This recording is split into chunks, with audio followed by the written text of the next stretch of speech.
नमस्कार दोस्तों, जय सिया राम।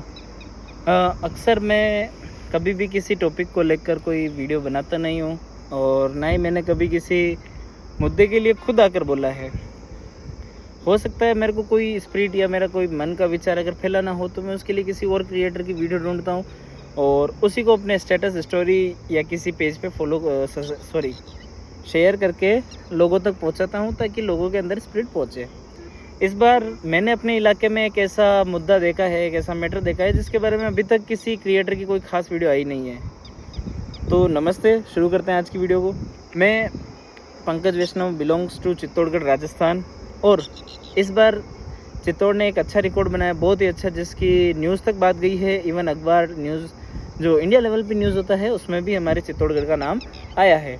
चित्तौड़गढ़ का नाम आया है अपने हाईएस्ट टेम्परेचर रिकॉर्ड के अंदर कि भाई राजस्थान के अंदर जो सबसे गर्म सिटी है वो है अपना चित्तौड़गढ़। चित्तौड़गढ़ में इस बार जो टेम्परेचर रिकॉर्ड किया गया है वो लगभग 48.5 या 49 डिग्री सेल्सियस था। तो क्या लगता है आपको इसके पीछे का रीज़न क्या होगा? इसके पीछे का रीज़न हमारे यहाँ की एक फार्मिंग मेथड है कि भाई जो खरीफ फसल होती है, रबी की जो फसल होती है उसको क्या किया जाता है कि जब गेहूँ काट लिए जाते हैं तो गेहूँ काटने के बाद जो कटाई के बाद जो एक्स्ट्रा कचरा बचता है ना, जिस भूसा तो ये लोग पशुओं को दे देते हैं, लेकिन उसके बाद जो एक्स्ट्रा बच जाता है कटाई के समय, इतना इतना जो डंठल होता है उसका, वो बच जाता है खेत के अंदर। तो ये उनको पता नहीं, कोई और भी मेथड यूज़ कर सकते थे, इनके पास सोचना चाहिए इनको। लेकिन हमारे यहाँ के जो किसान हैं वो थोड़े आलसी हैं और वो क्या करते हैं, सीधा उसी खेत में आग जला देते हैं। आग जलाते हैं तो जब वो आग जलती है तो खेत के अंदर जल जाती है, देन ओके। लेकिन वो आग जलते जलते आसपास की मेड़ों पे पहुंचती है, मेड़ के ऊपर जितनी भी झाड़ियाँ होती है वो झाड़ियाँ सारी जल जाती है। और कोई बड़ा, इवन कोई पुराना पेड़ होता है जो कि अब सूखने की कगार पे होता है, तो वो पेड़ हो सकता है शायद बारिश से वापस रिवाइव हो जाए, तो वो पेड़ भी इस आग की चपेट में आने के कारण जल जाता है। और मैं अगर हिंदू हूँ, तो मैं हिंदू किसान अगर होता हूँ तो मेरे लिए तो इससे बड़ा पाप कोई हो ही नहीं सकता है, क्योंकि जब मैं ये आग जलाऊँगा तो ये आग जलते जलते उस मेड़ के ऊपर रहने वाले न जाने लाखों सैकड़ों कीट पतंगों को जला देगी, जिंदा जला देगी। और झाड़ियों के अंदर हम जानते हैं छोटी छोटी जो चिड़िया होती है वो अपना घोंसला बनाती है, तो उस चिड़िया का घोंसला जल जाता है, उसके बच्चे मर जाते हैं, उसके अंडे होते हैं वो ख़राब हो जाते हैं आग के कारण। तो क्या ये सही है? हम ऐसा करें तो क्या हम पाप के भागीदार नहीं हैं? हाँ, हम पाप के भागीदार बन रहे हैं। एक तो पाप की बात करें तो ये गलत है, उसके अलावा आज कलयुग है, कोई पाप की बात करता नहीं है। तो अगर पाप को भी साइड में रखें तो ये जो है हमारा टेम्परेचर चेंज का कारण बनता जा रहा है।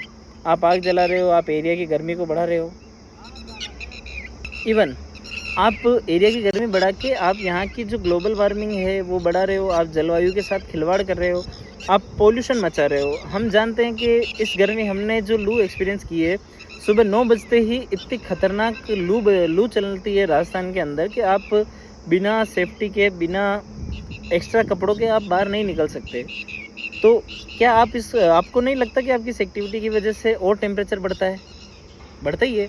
तो मैं ये मानता हूँ कि अगर आप हिंदू धर्म के अनुसार देखें तो आप ये बहुत बड़ा पाप कर रहे हैं।